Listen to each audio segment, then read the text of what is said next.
हम पढ़ेंगे implantation is a key stage in early pregnancy where fertilized egg, also called a blastocyte, attach itself to the lining of the uterus, the endometrium. This process typically occurs about 6 to 10 days after ovulation and is essential for a successful pregnancy. तो implantation क्या है? ये क्या एक early stage of pregnancy है जहाँ पे कि जो फर्टिलाइज्ड एग है जिसको हम ब्लास्टोसाइट्स कहेंगे बाद में, और वो अटैच रहता है किसमें? लाइनिंग ऑफ द यूट्रस से अटैच रहता है। और जो ये प्रोसेस होती है वो generally 6 to 10 days after ovulation ये प्रोसेस होती है। और इम्प्लांटेशन बहुत इंपॉर्टेंट है कि एक इसेंशियल सक्सेसफुल प्रेगनेंसी हो पाए। नेक्स्ट स्टेज ऑफ इम्प्लांटेशन, इसमें आता है हार्टमैन साइन। इम्प्लांटेशन ब्लीडिंग, तो ये कॉमन साइन है कि इम्प्लांटेशन ब्लीडिंग होगा।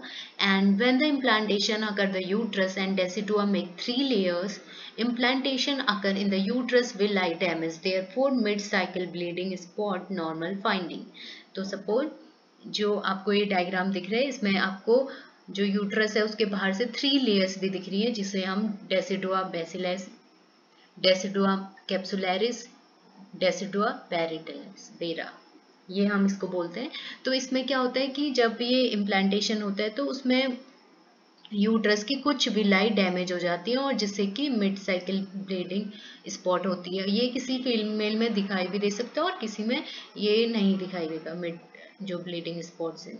एंड इसमें फिर यूट्रस के अटैच होने के बाद जो ये आपको दिख रहा है डेसिडुआ पेरिटलिस वीरा, ये इम्प्लांटेशन के टाइम पे एम्प्टी रहेगा, बट जैसे जैसे जो जाइगोट है फिर फीटस ये सब ऐसे ग्रोथ होते रहेगा इसका, तो फिर ये फुल हो जाएगा। नेक्स्ट इसमें जो स्टेज है, अब ये मेन स्टेज आ गई है, apposition, adhesion, penetration, invasion. Apposition, decidua create a finger like projection that is called pinopodes. तो यहाँ पे जो डेसिडुआ होते हैं उसमें भी फिंगर लाइक प्रोजेक्शंस होते हैं जिनको हम पिनोपॉइड्स कहते हैं। देन अडहेशन, जब इम्प्लांटेशन होता है तो जो ब्लास्टोसाइड होता है वो अटैच होता है डेसिडुआ में। नेक्स्ट पेनिट्रेशन, अब पेनिट्रेशन कैसे होगा? जो ट्रोपोब्लास्टिक विलाई है वो इन्वेट करती है डेसिडुआ में। Then complete interlock system develop with the decidua, उसके बाद क्या होगा? एक कंप्लीट सेट ऑफ डेवलपमेंट होगा। जो इन्वेजन में क्या होता है कि जो भी बाहर से फिर कोई भी एंटर नहीं कर सकता और ये पूरा सिस्टम को लॉक कर देता है। मतलब कि जैसे ये यूट्रस की लेयर्स है आपको दिख रही होंगी स्क्रीन में, वो पूरी क्या हो जाती है? एक साइक सर्कल बन जाता है, तो फिर कोई भी बाहर से एंटर नहीं हो सकता ऐसे स्पर्म और अदर एग्स के। Next step of fertilization, the sperm fertilize the egg in the fallopian tube forming a zygote। और जो स्पर्म होते हैं वो एग को फर्टिलाइज करते हैं कहाँ पे? फैलोपियन ट्यूब में, जहाँ से वो जो फ्यूजन होता है उसके बाद हम उसको जाइगोट कहते हैं। और जनरली जो ये जाइगोट है वो 2 से 3 दिन तक फैलोपियन ट्यूब में रहता है। और जैसे कि आपको नीचे भी दिख रहा है ये फर्टिलाइजेशन की प्रोसेस है जहाँ पे कि मिलियंस ऑफ स्पर्म एंटर करते हैं वेजाइना में, बट उसमें और ये जो प्रोसेस होती है उसमें 20 मिनट्स लगते हैं। और जो पीएच होता है वेजाइन का वो बहुत एसिडिक होता है, इसलिए 1000 में जो मिलियंस ऑफ है स्पर्म है उसमें से सिर्फ 1000 ऑफ स्पर्म सर्विक्स में बचते हैं। और जो सर्विक्स की जो पेनिट्रेशन प्रोसेस है वो 3 मिनट्स की होती है। फिर उसमें भी सिलेक्शन होगा कि कौन हेल्दी स्पर्म है और वही आगे एंटर करता है। और जहाँ पे कि एक हेल्दी स्पर्म और एक मैच्योर ओवम आपस में क्या करेंगे? मिक्सअप होंगे और उससे क्या बनेगा? जाइगोट बनेगा। जो फर्टिलाइजेशन की प्रोसेस होती है वो स्टार्ट होगी। एंड फिर जो एम्पुलेटरी पार्ट है उसमें ये आते भी है क्वेश्चन ये कि कहाँ पे फर्टिलाइजेशन होती है, तो ये आपको बताना भी हो सकता है। और फिर उसके बाद नेक्स्ट है cell division. The zygote begins dividing as it's travel down to the fallopian tube.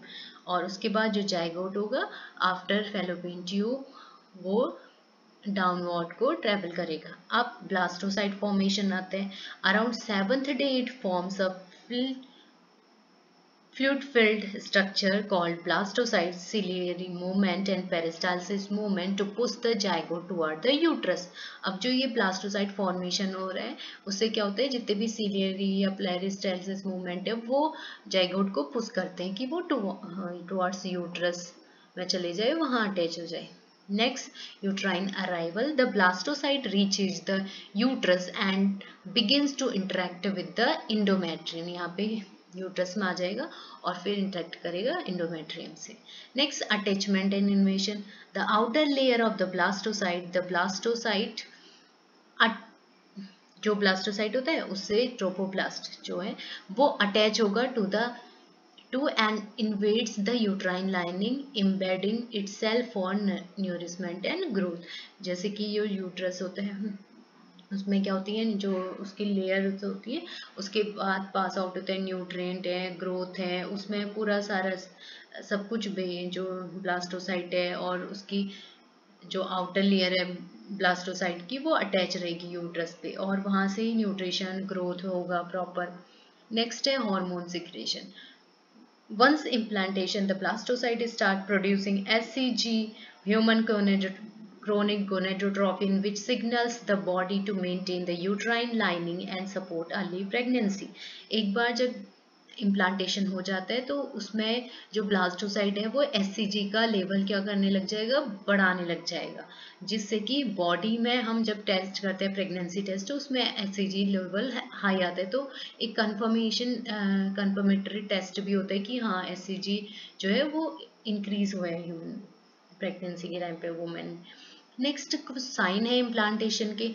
Light spotting plantation, bleeding और माइल्ड क्रैम्पिंग और कुछ स्लाइड राइज होगा फीवर पे. And there is no noticeable symptom in many cases पे. ये जो तीनों symptom है बहुत सारे केसेस पे ऐसा हो सकता है कि वो सिम्टम्स हो ही ना करे वुमेन पे. Next, implantation marks the beginning of a physical connection between the embryo and mother, allowing nutrient and gases exchange via the placenta. Without successful implantation pregnancy cannot be continue. तो pregnancy continue होने के लिए तो पहले proper implantation होना चाहिए, attachment होना चाहिए एम्ब्रो का.